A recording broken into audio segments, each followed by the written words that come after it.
नमस्कार दोस्तों, अगर आप भी भारत और इंग्लैंड के बीच खेली जा रही 5 मैचों की टेस्ट सीरीज के 5वें एवं आखिरी टेस्ट महामुकाबले के दूसरे दिन का सबसे रोमांचक महामुकाबला देखने के बाद खुश हैं, तो हमारी इस वीडियो को एक लाइक करना नहीं भूलिए। आज के हमारी इस वीडियो का लाइक टारगेट सिर्फ 500 लाइक है, तो दिल से एक लाइक जरूर कीजिए। दोस्तों, आखिरी टेस्ट महामुकाबले के दूसरे दिन आया जैक करौली और बेन डकैत की बल्लेबाजी का ऐसा तूफान कि भारत के खिलाफ मचा दिया हड़कंप। फिर भारत ने की वापसी इंग्लैंड टीम को कमाल की गेंदबाजी करके वापस भेजकर बैकफुट पर धकेल दिया, और फिर हैरी ब्रूक और जो रूट की ऐसी बल्लेबाजी इंग्लैंड की कराई घातक वापसी, मगर सिराज और कृष्णा की गेंदबाजी ने पलट दिया। मैच का रुख इंग्लैंड को कुचल डाला। यशस्वी जायसवाल की बल्लेबाजी के तूफान ने दूसरे ही दिन कर दी भारत की जीत तय। जी हां दोस्तों, जहां आपको बता दें, भारतीय टीम इस समय इंग्लैंड दौरे पर है और 5वां एवं आखिरी टेस्ट महामुकाबला ओवल के मैदान पर खेला जा रहा है। इसमें भारत और इंग्लैंड की एक दूसरे से टक्कर हुई। इस महामुकाबले में पहले इंग्लैंड के कप्तान बेन स्टोक्स ने टॉस जीता और गेंदबाजी करने का फैसला किया और भारतीय टीम को बल्लेबाजी के लिए आमंत्रित किया। दोस्तों, ऐसे में जब पहले दिन का खेल समाप्त हुआ था तो सिर्फ 64 ओवर का खेल ही खेला जा सका और भारतीय टीम ने 6 विकेट खोकर 204 रन बना लिए थे, जहां पर वॉशिंगटन सुंदर 45 गेंदों में 19 रन बनाकर नाबाद जमे हुए थे। करुण नायर ने 98 गेंदों में 52 रन की पारी खेली थी। ऐसे में जब दूसरे दिन का खेल शुरू हुआ तो मैदान पर वॉशिंगटन सुंदर और करुण नायर मौजूद थे। दूसरे दिन का पहला ओवर एवं पारी का 65वां ओवर लेकर जोश टांग आए और फिर पहली गेंद पर करुण नायर ने शानदार बल्ला घुमाया और बाहरी किनारा लेकर स्लिप और गली फील्डर के बीच से गेंद निकलकर चौके के लिए चली गई। इसी ओवर की 5वीं गेंद पर वॉशिंगटन सुंदर ने भी बल्ला घुमाया। शानदार फ्लिक शॉट के माध्यम से खूबसूरती से स्क्वायर लेग बाउंड्री की तरफ फ्लिक करके चौका लगा दिया और पहले ही ओवर में 9 रन के साथ टीम ने 65 ओवर में 6 विकेट खोकर 213 रन पूरे कर लिए थे। इसके बाद भारतीय टीम की तरफ से यह दोनों बल्लेबाज जम गए और आज लग रहा था ज्यादा आगे तक ले जाएंगे, मगर फिर जॉस्टंग आकर भारतीय टीम को सबसे बड़ा झटका देते हैं। 67वें ओवर में वह करुण नायर को LBW आउट करके पवेलियन वापस भेज देते हैं और करुण नायर 57 रन की पारी खेलकर पवेलियन चले गए थे। भारत ने 218 पर 7वां बड़ा विकेट खो दिया था। में कुछ अच्छा करेंगे, मगर इसके बाद 68वां ओवर लेकर गस एटकिंसन आए। उन्होंने वॉशिंगटन सुंदर को भी जेमी ओबर्टन के हाथों कैच आउट करा दिया और वॉशिंगटन सुंदर 26 रन बनाकर पवेलियन चले गए। 220 पर 8वां झटका लग चुका था। अब भारतीय टीम पूरी तरीके से फ्लॉप हो चुकी थी। 8 बड़े विकेट खो चुके थे। अंतिम समय में फिर मोहम्मद सिराज बल्लेबाजी करने आए, मगर वह ज्यादा नहीं जम सके। 70वें ओवर में आकर गस एटकिंसन ने भी मोहम्मद सिराज को क्लीन बोल्ड कर दिया। मोहम्मद सिराज आज अपना खाता भी नहीं खोल पाए और 224 पर 9वां बड़ा झटका भारतीय टीम को लग गया। इसके बाद बल्लेबाजी करने के लिए प्रसिद्ध कृष्णा आए और फिर गस एटकिंसन ने इसी ओवर की 4थी गेंद पर प्रसिद्ध कृष्णा को भी विकेटकीपर के हाथों कैच आउट कराकर पवेलियन वापस भेज दिया। प्रसिद्ध कृष्णा भी अपना खाता नहीं खोल पाए। पूरी भारतीय टीम ने ऑन आउट हो गई और पहली पारी में 224 रन बनाए थे और ऐसे में इंग्लैंड को पहली पारी में यह लक्ष्य हासिल करने के लिए दिया गया। ऐसे में 225 रन के लक्ष्य के जवाब में इंग्लैंड की तरफ से 2 घातक बल्लेबाज मैदान पर उतरते हैं, जहां पर आज जैक क्राउली और बेन डकैत के कंधों पर अपनी टीम को एक विस्फोटक अंदाज में शुरुआत दिलाने की जिम्मेदारी थी।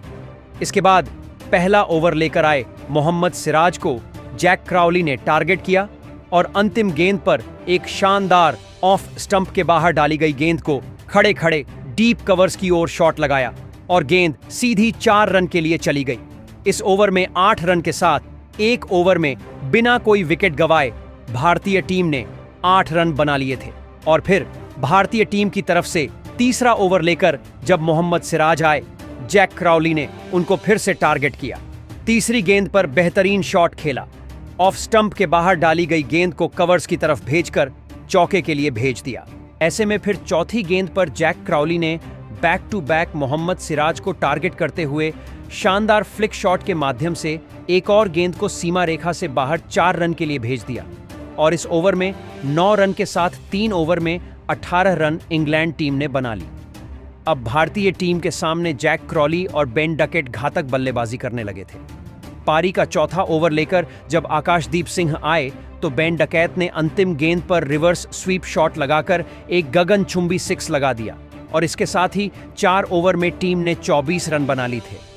यह दोनों बल्लेबाज आज बेहतरीन बल्लेबाजी कर रहे थे, जो कि भारतीय टीम के लिए किसी खतरे से कम नहीं था।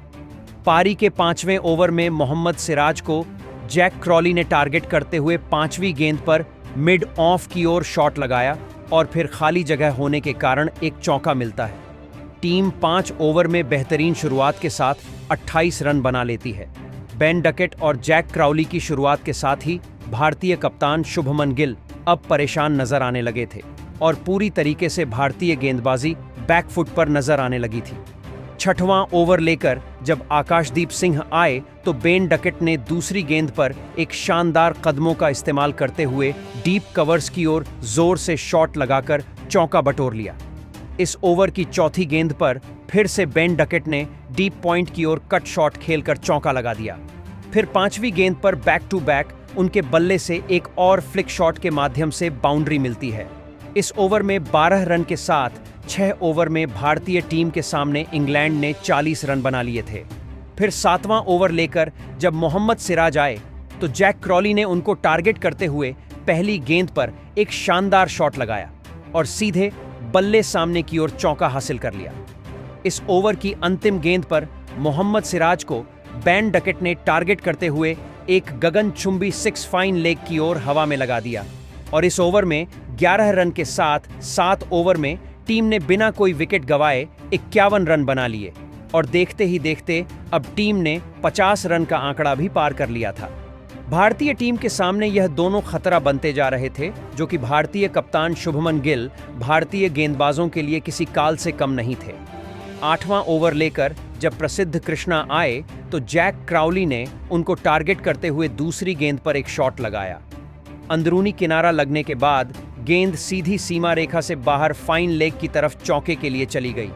5वीं गेंद पर प्रसिद्ध कृष्णा को जैक क्रॉली ने फिर से टारगेट किया और आगे बढ़कर कवर्स की ओर ड्राइव करके एक चौका लगा दिया और 8 ओवर में 59 रन भारतीय टीम के सामने इंग्लैंड बना लेती है। जैक क्रॉली 9वें ओवर में आकाशदीप सिंह को अपना खतरनाक अंदाज दिखाते हुए 5वीं गेंद पर ऑन साइड की ओर पुल शॉट खेलकर एक चौका लगा देते हैं और 9 ओवर में टीम ने 64 रन बना लिए थे। जिस तरीके से यह बल्लेबाजी कर रहे थे और अपनी टीम को 100 के करीब ले जा रहे थे, भारतीय टीम पूरी तरीके से बैकफुट पर नजर आने लगी थी। 10वां ओवर लेकर प्रसिद्ध कृष्णा आए तो जैक क्रॉली ने दूसरी गेंद पर एक अच्छा शॉट खेला। लेंथ में छोटी डाली गई गेंद को थर्ड मैन की तरफ चौके के लिए भेज दिया और इस ओवर में 7 रन के साथ 10 ओवर में टीम ने बेहतरीन 71 रन बना लिए। 6 से भी ज्यादा की 1 रन रेट के साथ यह बल्लेबाजी कर रहे थे, जो कि लग ही नहीं रहा था कि किसी तरीके से वह टेस्ट क्रिकेट खेल रहे हैं। T20 के अंदाज में जिस तरीके की बल्लेबाजी दिखाई दे रही थी वह कमाल की थी। भारतीय गेंदबाजों के लिए यह बड़ी मुश्किल बनाते जा रहे थे। देखते ही देखते दोनों अपने अर्धशतक के करीब पहुंच गए।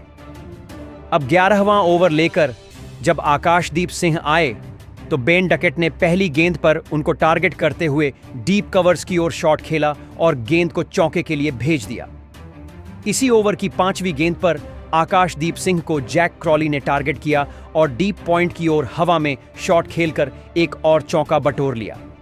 अंतिम गेंद पर जैक क्रॉली के द्वारा एक और चौका बैक टू बैक आकाशदीप सिंह को लगाया गया। इस ओवर में 13 रन के साथ टीम ने 84 रन पूरे कर लिए थे। भारतीय टीम के सामने आज बेन डकेट एक घातक अंदाज में दिखाई दे रहे थे, अपने अर्धशतक की तरफ बढ़ रहे थे। इन दोनों के बीच में बेहतरीन 92 रन की साझेदारी भी हो गई थी, मगर फिर आकाशदीप सिंह आकर बेन डकेट को 5वीं गेंद पर ध्रुव जुरेल के हाथों कैच आउट कराकर पवेलियन की राय दिखा देते हैं और आज बेन डकेट 43 रन की पारी खेलकर पवेलियन चले गए थे। ऐसे में भारतीय टीम ने पहला विकेट हासिल जरूर किया था, मगर इंग्लैंड बहुत आगे निकल गई थी। इसके बाद बल्लेबाजी करने के लिए कप्तान ऑली पॉप मैदान पर आते हैं। 14वें ओवर में वह प्रसिद्ध कृष्णा को टारगेट करते हुए चौथी गेंद पर एक शानदार कवर ड्राइव लगाते हैं और सीधी सीमा रेखा से बाहर 4 रन के लिए गेंद चली जाती है और टीम 14वें ओवर में 97 रन पूरे कर लेती है। 15वें ओवर में आकाशदीप सिंह को जैक करौली 5वीं गेंद पर एक शानदार पॉइंट की ओर गाइड करके चौका लगा देते हैं और इसके साथ ही वह अपने टेस्ट करियर का एक और अर्धशतक महज 42 गेंदों में पूरा कर लेते हैं और टीम भी अब 100 रन से आगे निकल गई थी और 15 ओवर में टीम ने एक विकेट खोकर 105 रन पूरे कर लिए थे। 16वें ओवर में प्रसिद्ध कृष्णा आए तो ओली पॉप ने पहली गेंद पर आगे डाली गई गेंद को कवर्स की ओर ड्राइव करके एक चौके के लिए भेज दिया था। अब टीम ने 109 रन बना लिए थे और लंच का समय होने तक 16 ओवर में 109 रन एक विकेट खोकर इंग्लैंड बना चुकी थी। भारतीय टीम से अभी भी पीछे थी, मगर जिस तरीके की बल्लेबाजी दूसरे दिन आज इंग्लैंड ने करके दिखाई थी वह सच में लाजवाब था। जब मुकाबला फिर से शुरू हुआ तो 18वां ओवर लेकर प्रसिद्ध कृष्णा आए। चौथी गेंद पर ओली पॉप ने उनको टारगेट किया और एक शानदार चौके के लिए गेंद को बाउंड्री लाइन से बाहर भेज दिया। टीम अब 115 रन बना चुकी थी। 19वें ओवर में आकाशदीप सिंह को जैक क्रॉली टारगेट करते हुए खतरनाक अंदाज दिखा देते हैं। दरअसल तीसरी गेंद पर वह सबसे पहले एक शानदार ड्राइव शॉट लगाकर स्ट्रेट की तरफ चौका लगाते हैं, तो फिर 5वीं गेंद पर, तो फिर चौथी गेंद पर एक गैप में मिड ऑन फील्डर के ऊपर से सिराज के ऊपर से लॉफ्ट करके चौका लगा देते हैं। 19वें ओवर में 9 रन के साथ टीम ने 124 रन जिस तरीके से बनाए थे वह सच में लाजवाब था और जैक क्राउली अपने शतक की तरफ बढ़ने लगे थे, तो दूसरी तरफ अब ओली पॉप भी खुलकर बल्लेबाजी करने लगे थे। भारतीय टीम के सामने इन दोनों ने मिलकर अपनी टीम को बेहतरीन 139 तक पहुंचा दिया था। दोनों के बीच में 37 रन की साझेदारी भी हो चुकी थी, मगर 22वें ओवर में प्रसिद्ध कृष्णा आकर रविंद्र जडेजा के हाथों जैक क्रॉली को कैच आउट करा देते हैं और 64 रन की एक बेहतरीन पारी खेलकर पवेलियन की राह जैक क्रॉली को पकड़ा देते हैं। इसके बाद बल्लेबाजी करने के लिए सबसे अनुभवी जो रूट को मैदान पर आना पड़ता है और इसी ओवर की अंतिम गेंद पर जो रूट भी एक खतरनाक क्रीज में रहकर गेंद को अंतिम समय में पॉइंट की तरफ गाइड करके चौके के लिए भेज देते हैं और 22 ओवर में आखिरकार टीम ने 134 रन बनाए थे और 2 बड़े विकेट खो दिए थे। इसके बाद ओली पॉप भी 23वें ओवर में आकाशदीप को टारगेट करते हुए अंतिम गेंद पर एक चौका लगाने के लिए जाते हैं और आउटसाइड एज लेकर गेंद सीधी चौके के लिए चली गई। दोस्तों, 24वें ओवर में प्रसिद्ध कृष्णा आए तो जो रूट ने उनको टारगेट करते हुए दूसरी गेंद पर लीन करते हुए ड्राइव शॉट लगाया और चौके के लिए गेंद को भेजा और 4 रन के साथ 24 ओवर में टीम ने 142 रन 2 विकेट खोकर बना लिए थे। जिस तरीके की आज भारतीय गेंदबाजी दिखाई दी थी न वह सच में निराशाजनक रही थी, मगर इसके बाद अब भारतीय गेंदबाजी वापसी करती है। 25वें ओवर में जब मोहम्मद सिराजा आए तो उन्होंने चौथी गेंद पर ओली पॉप को LBW आउट कर दिया और रिव्यू लिया गया और भारतीय कप्तान द्वारा लिया गया रिव्यू सफल हुआ। ओली पॉप आज 22 रन की एक बेहतरीन कप्तानी पारी खेलकर आउट हो गए। 142 पर तीसरा बड़ा झटका इंग्लैंड को लगता है। इसके बाद बल्लेबाजी करने के लिए हैरी ब्रोक मैदान पर आते हैं। इसी ओवर की अंतिम गेंद पर वह मोहम्मद सिराज को एक बड़ा शॉट लगाने गए स्विंग से चकमा खा गए और इनसाइड एज लेकर गेंद सीधी सीमा रेखा से बाहर 4 रन के लिए चली गई। हैरी ब्रूक और जो रूट अब नए बल्लेबाज थे जो कि भारतीय टीम के सामने जमने की कोशिश कर रहे थे और यहां से अब इन दोनों ने अपना बल्ला खोलना भी चालू कर दिया था। भारतीय कप्तान पर परेशानी कम नहीं होने का नाम ले रही थी।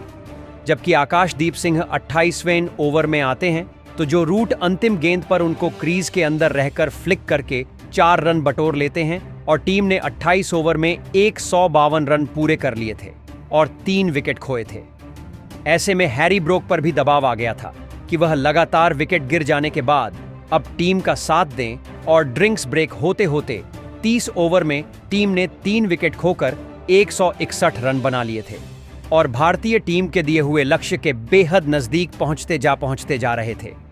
जो रूट को 31वें ओवर में जब मोहम्मद सिराज गेंद करते हैं तो चौथी गेंद पर जो रूट उनको शानदार ड्राइव करके फुलर लेंथ को सीधी सीमा रेखा से बाहर 4 रन के लिए भेज देते हैं।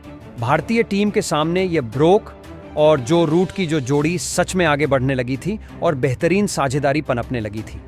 इसी का फायदा जो रूट 33वें ओवर में उठाते हैं और मोहम्मद सिराज को पहली गेंद पर शानदार प्लेसमेंट करते हुए थर्ड मैन की तरफ गाइड करके चौका लगा देते हैं।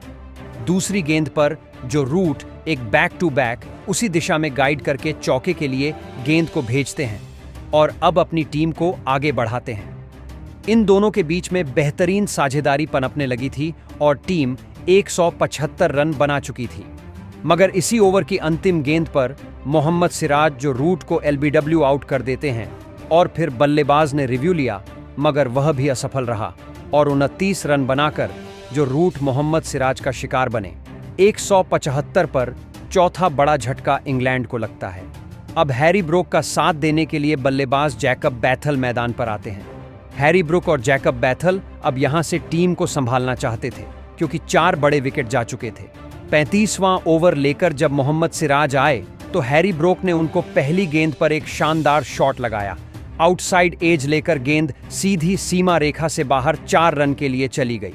तीसरी गेंद पर हैरी ब्रुक ने एक और बल्ला घुमाया और पुल शॉट के माध्यम से सीधी चौके के लिए गेंद को भेज दिया और अब इस ओवर में 10 रन के साथ टीम ने 35 ओवर में 186 रन 4 विकेट खोकर बना लिए थे।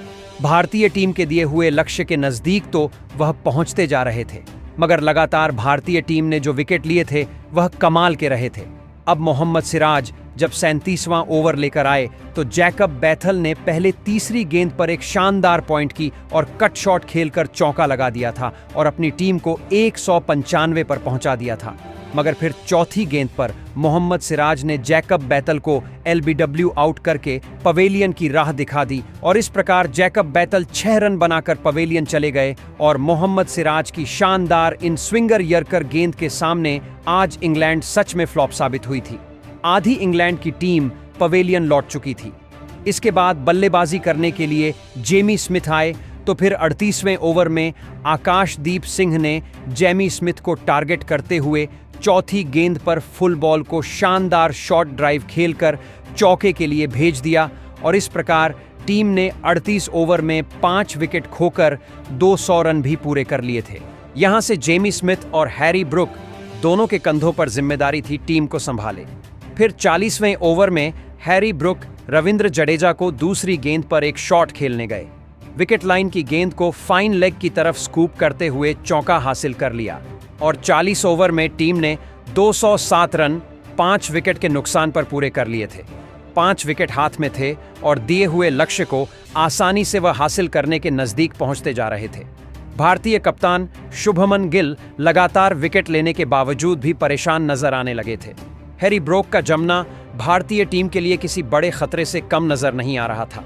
42वें ओवर में रविंद्र जडेजा को अंतिम गेंद पर ब्रूक एक शानदार कवर्स की तरफ शॉट लगाकर चौका लगा देते हैं और टीम 215 रन बना चुकी थी।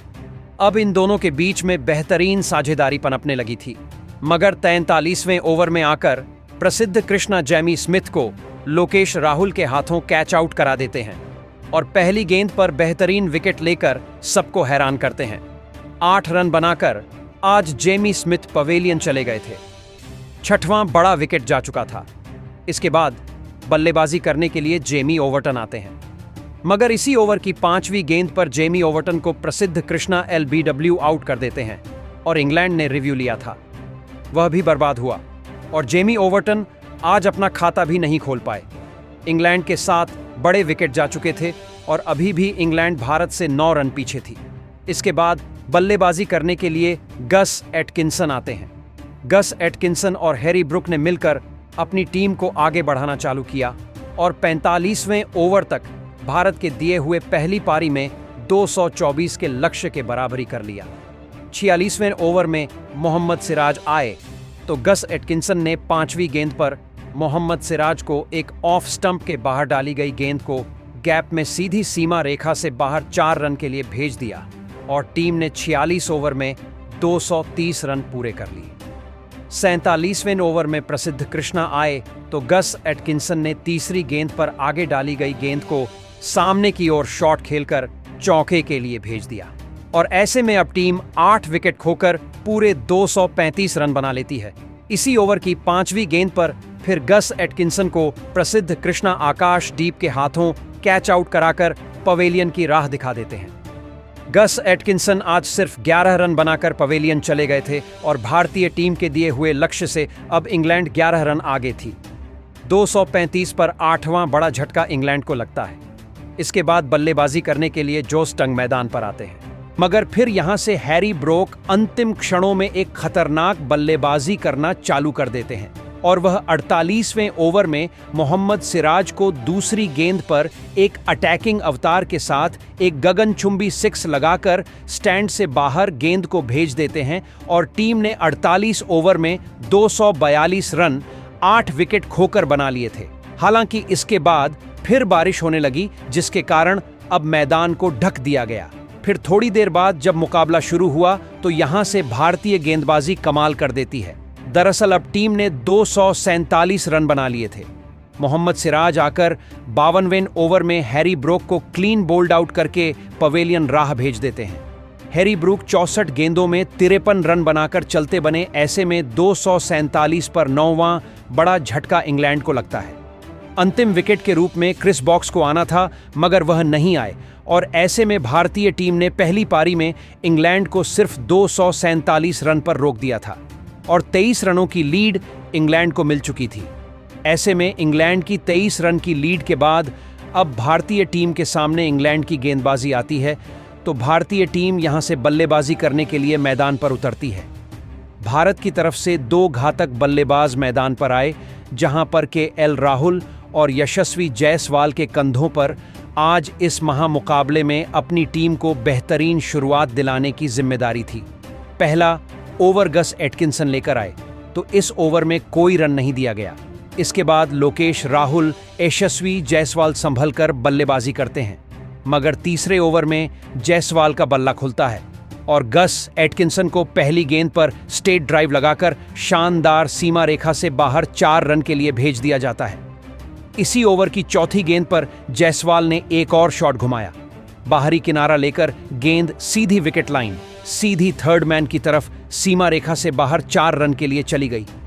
और फिर 5वीं गेंद पर जायसवाल के बल्ले से एक और बाउंड्री दिखाई दी और बेहतरीन पॉइंट की ओर शॉट खेलकर उन्होंने चौका लगाया। इस ओवर में 12 रन हुए और 3 ओवर में भारतीय टीम ने 12 रन बना लिए थे। इसके बाद जब चौथा ओवर लेकर जोस्टंग आए तो जायसवाल का बल्ला यहां भी नहीं रुकता और 6वीं गेंद पर वह जोस्टंग को एक गली और स्लिप फील्डर के बीच से शॉट खेलकर चौका लगा देते हैं। और फिर 5वें ओवर में तो गस एटकिंसन को जायसवाल टारगेट करते हैं। दूसरी गेंद पर उन्होंने तेज तर्रार शॉट लगाया और सीधी गेंद को गोली की रफ्तार से 4 रन के लिए भेज दिया। 5वीं गेंद पर फिर गट एटकिंसन को जायसवाल ने एक और शॉट लगाया। हालांकि कैच छूट गया और इस प्रकार एक और चौका मिला। इस ओवर में 9 रन के साथ 5 ओवर में भारतीय टीम ने बेहतरीन 26 रन बना लिए थे। इंग्लैंड की तरफ से गेंदबाज कुछ खास नहीं कर पा रहे थे। पहले विकेट के लिए बेहतरीन साझेदारी पनपने लगी थी और जायसवाल के बाद अब लोकेश राहुल ने भी अपना बल्ला खोलना शुरू कर दिया था। और 8वें ओवर में जोस्टंग को लोकेश राहुल ने 5वीं गेंद पर एक लाजवाब शॉट लगाया और बेहतरीन ड्राइव के माध्यम से पॉइंट की ओर लीन करते हुए चौका लगा दिया। इसके बाद तो जायसवाल का बल्ला जैसे खतरनाक अंदाज ले चुका था। 9वें ओवर में जैमी ओवर्टन को एसएससी जायसवाल एक अपरकट लगाकर गगनचुंबी 6 हासिल कर देते हैं। 9 ओवर में भारतीय टीम ने बेहतरीन बिना कोई विकेट गंवाए 41 रन पूरे कर लिए थे। 10वें ओवर में तो जोस्टंग को जायसवाल टारगेट करते हुए तीसरी गेंद पर एक शानदार उछलकर लेट कट शॉट खेलकर थर्ड मैन की तरफ चौका लगा देते हैं और टीम बेहतरीन आज 46 रन बना चुकी थी और पहले विकेट के लिए बेहतरीन साझेदारी हो चुकी थी और अब भारतीय टीम को 23 रन की लीड भी मिल गई थी। मगर फिर इसी ओवर की 5वीं गेंद पर जोस्टंग ने लोकेश राहुल को जो रूट के हाथों कैच आउट करा दिया और 7 रन बनाकर आज लोकेश राहुल पवेलियन की राह चलते बने। पहला बड़ा विकेट गिर जाने के बाद अब भारतीय बल्लेबाजी प्रेशर में आने लगी थी। बल्लेबाजी करने के लिए साईं सुदर्शन मैदान पर आए। यहां से साईं सुदर्शन और जायसवाल मिलकर अपनी टीम को आगे बढ़ा रहे थे। तो 12वें ओवर में जो स्टंग को साईं सुदर्शन टारगेट करते हुए तीसरी गेंद पर एक शानदार फाइन लेग की तरफ चौका लगा देते हैं और इस प्रकार भारतीय टीम अपने 50 रन भी पूरे कर लेती है। 12 ओवर में 55 रन भारतीय टीम ने एक विकेट खोकर बना लिए और इंग्लैंड के सामने एक शानदार लीड बनाना शुरू कर दिया था। यहां से साईं सुदर्शन भी अच्छे शॉट खेलने लगे थे, जो कि आज इंग्लैंड के खिलाफ खतरनाक साबित हो रहे थे। अब जायसवाल, जो कि अपने अर्धशतक की तरफ बढ़ते जा रहे थे, वह जैमी ओवरटन को 17वें ओवर में तीसरी गेंद पर एक गगनचुंबी 6 लगा देते हैं और इसके साथ ही वह टेस्ट करियर का 13वां अर्धशतक पूरा करते हैं और इतिहास रच देते हैं। और के साथ उन्होंने यह तो कारनामा किया ही, और साथ में 17 ओवर में टीम 70 रन एक विकेट खोकर बना लेती है। भारतीय टीम के लिए एक बेहतरीन साझेदारी पनप ही रही थी, मगर फिर गस एटकिंसन 18वें ओवर में आते हैं। दूसरी गेंद पर साईं सुदर्शन को एलबीडब्ल्यू आउट कर देते हैं। भारतीय टीम का रिव्यू असफल रहा और 11 रन बनाकर साईं सुदर्शन पवेलियन चले गए। इसके बाद आज नाइट वॉचमैन के रूप में अंतिम क्षणों में आकाशदीप सिंह को मैदान पर भेजा जाता है। 18वें ओवर में आते हुए तीसरी गेंद पर सबसे पहले तो गस एटकिंसन को एक बेहतरीन फ्लिक करके चौका लगा देते हैं। इस ओवर में 5 रन के साथ 75 रन 18 ओवर में 2 विकेट खोकर टीम बना चुकी थी। भारतीय टीम ने एक बेहतरीन लीड बनाना शुरू ही किया था, मगर आज बारिश के कारण पूरे 90 ओवर का खेल नहीं खेला जा सका और इसके बाद एम्पायरों ने आज के दिन का खेल समाप्त कर दिया। मैदान पर यशस्वी जायसवाल 49 गेंदों में 51 रन बनाकर जमे हुए हैं, जबकि आकाशदीप सिंह ने 2 गेंदों में 4 रन बनाए हैं और मैदान पर मौजूद हैं। ऐसे में भारतीय टीम ने एक बेहतरीन लीड बना ली है और इंग्लैंड के सामने दूसरी पारी जम चुकी है। तीसरे दिन उम्मीद होगी कि जायसवाल एक शानदार बल्लेबाजी करें। इसके बाद आने वाली भारतीय टीम की एक लंबी बल्लेबाजी भी कमाल करेगी और इंग्लैंड को एक बेहतरीन स्कोर देकर दूसरे टेस्ट में जीत, 5वें टेस्ट में जीत हासिल करेगी। ऐसे में आज भारत के 3 सबसे बड़े हीरो रहे एक यशस्वी जायसवाल, जिन्होंने अर्धशतक लगाया, मगर उससे खतरनाक गेंदबाजी रही मोहम्मद सिराज और प्रसिद्ध कृष्णा की, जिन्होंने 4-4 विकेट लेकर इंग्लैंड को बैकफुट पर धकेल दिया। ऐसे में प्रसिद्ध कृष्णा और मोहम्मद सिराज की शानदार गेंदबाजी, यशस्वी जायसवाल की शानदार बल्लेबाजी को आप 10 में से कितने अंक देंगे? कमेंट में जरूर बताएं। नए हैं, सब्सक्राइब कीजिए। धन्यवाद।